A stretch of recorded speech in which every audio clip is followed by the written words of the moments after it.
Hi everyone, welcome to Chemistry and Science class Jhunjhunu.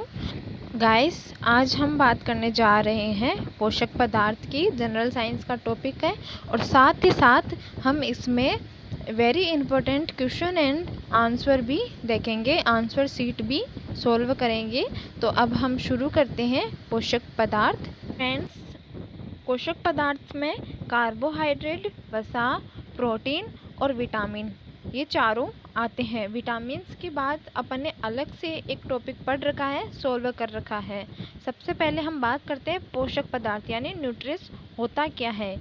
जीवों में विभिन्न प्रकार की बायोलॉजिकल फंक्शंस यानी जैविक कार्य को संचालन करने के लिए आवश्यक होते हैं। इसमें कौन कौन से आते हैं? कार्बोहाइड्रेट, प्रोटीन, वसा और विटामिन। हमने विटामिन की बात अलग से एक टॉपिक में कर रखी है, तो अब हम इसमें कार्बोहाइड्रेट, प्रोटीन और वसा की बात करेंगे। सबसे पहले जो जैविक कार्य होते हैं, बायोलॉजिकल फंक्शन होते हैं, वो कौन कौन से आते हैं? ऊर्जा उत्पन्न करना, उपापचय क्रियाएं, शरीर के टूट फूट को मरम्मत करना, जो बायोलॉजिकल फंक्शंस में आते हैं। अब हम बात करते हैं पोषक पदार्थ में कौन कौन आता है। कार्बोहाइड्रेट, प्रोटीन और वसा और विटामिन के बाद अपन ने अलग से एक टॉपिक कवर कर रखा है। तो अब इसमें हम बात करते हैं कार्बोहाइड्रेट, प्रोटीन और वसा के बारे में बात करेंगे। और गाइस, इन कार्बोहाइड्रेट, वसा और प्रोटीन इन तीनों को एक साथ इसलिए लिया गया है क्योंकि ये अपने शरीर में ऊर्जा प्रदान करते हैं, जबकि विटामिन्स ऐसा काम नहीं करते। विटामिन्स हमें ऊर्जा प्रदान नहीं करते हैं। कार्बोहाइड्रेट, वसा और प्रोटीन हमें शरीर में ऊर्जा प्रदान करता है, एनर्जी उत्पन्न करता है अपने शरीर में। अब हम इनको एक एक करके पढ़ेंगे। सबसे पहले हम बात करते हैं कार्बोहाइड्रेट की। जब CHO यानी इनका मान होता है 1:2:1 में मिलकर जो पदार्थ बनाते हैं उसको कार्बोहाइड्रेट कहते हैं। यानी कार्बन, हाइड्रोजन और ऑक्सीजन का जो अनुपात मिलकर जो बनता है उसे कार्बोहाइड्रेट कहते हैं। शरीर की 50 से 75% ऊर्जा की पूर्ति ये कार्बोहाइड्रेट करते हैं। मतलब अपने शरीर में सबसे ज़्यादा एनर्जी कार्बोहाइड्रेट ही प्रदान करता है। कितनी? 50 से 75% ऊर्जा प्रदान करता है कार्बोहाइड्रेट। फिर नेक्स्ट पॉइंट दोस्तों, कार्बोहाइड्रेट के 3 रूप होते हैं। कौन कौन से? सबसे पहले मोनोसेकेराइड, डाइसेकेराइड और पॉलीसेकेराइड। यह 3 रूप होते हैं कार्बोहाइड्रेट। अब इसके कौन कौन से फॉर्म होते हैं? Glucose, fructose, lactose, sucrose, maltose. ये सब फॉर्म होते हैं। जो ग्लूकोज होता है वो अपने शरीर में सबसे ज़्यादा ऊर्जा प्रदान करता है ह्यूमन बॉडी में। और जो फ्रक्टोज होता है वो अपन को कहाँ से प्राप्त होता है? शहद से। शहद से फ्रुक्टोज प्राप्त होता है। 1 ग्राम ग्लूकोज के पूर्ण ऑक्सीकरण से 4.2 किलो कैलोरी ऊर्जा प्राप्त होती है। ध्यान रखिएगा, 1 ग्राम ग्लूकोज के पूर्ण ऑक्सीकरण पर 4.2 किलो कैलोरी ऊर्जा प्राप्त होती है। अगला पॉइंट आता है न्यूक्लिक अम्ल का निर्माण करते हैं, जो आनुवंशिक गुणों को एक पीढ़ी से दूसरी पीढ़ी तक ले जाते हैं। जो कार्बोहाइड्रेट होते हैं वो न्यूक्लिक अम्ल का निर्माण करते हैं, मतलब आनुवंशिक गुणों को पीढ़ी दर पीढ़ी ले जाने का काम करते हैं। गेहूं, चावल, मक्का, बाजरा, आलू, शकरकंद, शलजम, शहद आदि इसके एग्जाम्पल्स हैं। मतलब कार्बोहाइड्रेट जिन जिन से प्राप्त होता है एक्सेट्रा हो सकते हैं कार्बोहाइड्रेट के एग्जाम्पल्स। अब हम नेक्स्ट पॉइंट की बात करते हैं प्रोटीन। सबसे पहले प्रोटीन एक केमिकल कंपाउंड यानी कार्बनिक यौगिक है जो 20 एमिनो अम्ल से मिलकर बना होता है। मतलब प्रोटीन होता है जो 20 एमिनो अम्ल से मिलकर बना होता है, जो एक केमिकल कंपाउंड यानी कार्बनिक यौगिक होता है। फिर नेक्स्ट पॉइंट है शरीर में ऊर्जा उत्पन्न करना और शरीर की मरम्मत करना प्रोटीन का काम होता है। अपने शरीर में एनर्जी प्रदान करना और शरीर की मरम्मत करना, ये किसका कार्य होता है? प्रोटीन्स का होता है। हम बात करते हैं प्रोटीन किन किन से मिलता है। सोयाबीन 42% और मूंगफली से सबसे अधिक मात्रा में प्रोटीन मिलता है। 1 ग्राम प्रोटीन के जलने से 4.1 किलो कैलोरी ऊर्जा प्राप्त होती है। अब हम बात करते हैं प्रोटीन की कमी से होने वाले 2 रोग हैं, मतलब प्रोटीन की कमी से क्वाशोकर और मरामस रोग हो जाता है। फिर हम बात करते हैं दाल, दूध, मछली, अंडा, सोयाबीन, पनीर, दही, ये सब प्रोटीन्स के एग्जाम्पल्स हैं। मतलब इन सब से अपन को प्रोटीन प्राप्त होता है। फिर हम नेक्स्ट पॉइंट की बात करते हैं। नेक्स्ट पॉइंट अपना आता है वसा यानी फैट्स।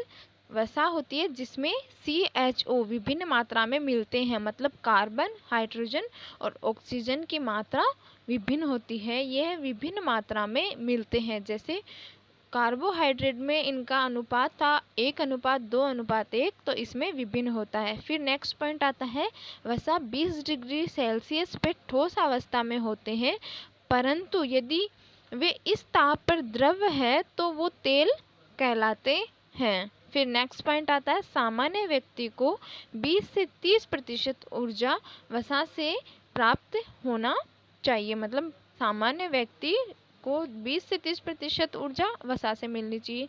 वसा की कमी से स्किन रुकी हो जाती है और वजन में भी कमी आ जाती है। फिर इसके कार्य क्या होते हैं? जो फैट होता है उसका कार्य शरीर को ऊर्जा प्रदान करते हैं। स्किन के नीचे जमा होकर शरीर के ताप नियंत्रित करने का काम करते हैं। अब हम बात करते हैं प्रोटीन, कार्बोहाइड्रेट, वसा के बाद मोस्ट इम्पोर्टेंट पॉइंट्स हैं, इनको ध्यान में रखिएगा आप। बात करते हैं प्रोटीन के दहन से 4.1 किलो कैलोरी ऊर्जा प्राप्त होती है और कार्बोहाइड्रेट से 4.2 किलो कैलोरी ऊर्जा प्राप्त होती है। इसी प्रकार फैट से 9.2 किलो कैलोरी ऊर्जा प्राप्त होती है। एक इम्पोर्टेंट पॉइंट है, शरीर सबसे ज़्यादा ऊर्जा कार्बोहाइड्रेट से प्राप्त करता है। बस यही इसका इम्पोर्टेंट पॉइंट है, तो ध्यान रखिएगा। अब हम इससे रिलेटिव एक क्वेश्चन आंसर करते हैं। इसके प्रोटीन, कार्बोहाइड्रेट, वसा से रिलेटिव क्वेश्चन आंसर शुरू करते हैं। देखते हैं। अगर आपको इनमें से कोई आंसर आता है तो कमेंट बॉक्स में ज़रूर लिखिए कि आपने कितने क्वेश्चन सॉल्व किए। सबसे फर्स्ट नंबर क्वेश्चन है, निम्न में से कौन सा पदार्थ मानव शरीर में ईंधन का काम करता है? तो कौन करता है? कार्बोहाइड्रेट। शहद का प्रमुख घटक है, मतलब शहद किससे प्राप्त होता है अपन को? फ्रक्टोज से। नेक्स्ट क्वेश्चन है, निम्न में से कौन सा शर्करा तत्काल ऊर्जा प्रदान करता है? तो इसका आंसर है ग्लूकोज। ग्लूकोज तत्काल ऊर्जा प्रदान करता है। फिर नेक्स्ट क्वेश्चन आता है, शरीर में ऊतकों का निर्माण किससे होता है? अपने ह्यूमन बॉडी में ऊतकों का निर्माण किससे होता है? प्रोटीन, वसा, कार्बोहाइड्रेट या विटामिन? तो किससे होता है? प्रोटीन से। 5 नंबर क्वेश्चन, निम्न में से किससे ऊर्जा प्राप्त नहीं होती है? तो किससे नहीं होती है? विटामिन से। प्रोटीन की कमी से होने वाला रोग कौन सा है? क्वाशिकर। ये इम्पोर्टेंट क्वेश्चन है, एग्जाम्स में कई बार पूछा जाता है। फिर बात करते हैं, निम्नलिखित में से सर्वाधिक ऊर्जा प्रदान करता है? तो कौन करता है? कार्बोहाइड्रेट है जो सर्वाधिक ऊर्जा प्रदान करता है। प्रोटीन को निम्न में से क्या माना जाता है? शरीर का निर्माण करने वाला, ऊर्जा प्रदान करने वाला या विनियमक या स्थूल वर्धक? तो शरीर का निर्माण करने वाला। निम्न में से किस में प्रोटीन नहीं पाया जाता? तो किस में प्रोटीन नहीं पाया जाता है? जो चावल होता है उसमें प्रोटीन नहीं पाया जाता है। नेक्स्ट क्वेश्चन देखते हैं, सोयाबीन में प्रोटीन का प्रतिशत होता है? तो कितना प्रतिशत होता है? 42%। फिर नेक्स्ट क्वेश्चन, निम्नलिखित में से प्रोटीन का सबसे अधिक स्रोत पाया जाता है? उड़द, चना, मटर या सोयाबीन? तो सोयाबीन में पाया जाता है। मानव शरीर में वसा जमा होता है, किस में जमा होता है? यकृत में, वसा ऊतक में, एपिथेलियम में या इनमें से कोई नहीं में? तो किस में होगा? जो वसा ऊतक में। नेक्स्ट क्वेश्चन की बात करते हैं, एथिलीन को निम्न में से किससे जल्दी और ज़्यादा ऊर्जा प्राप्त होती है? वसा, विटामिन, प्रोटीन या कार्बोहाइड्रेट। तो कार्बोहाइड्रेट जिसमें जल्दी और ज़्यादा ऊर्जा प्राप्त होती है। Thank you for watching. अगर आपको हमारा वीडियो पसंद आया हो या आपके लिए यूज़फुल रहा हो तो लाइक एंड सब्सक्राइब करना ना भूलें। धन्यवाद।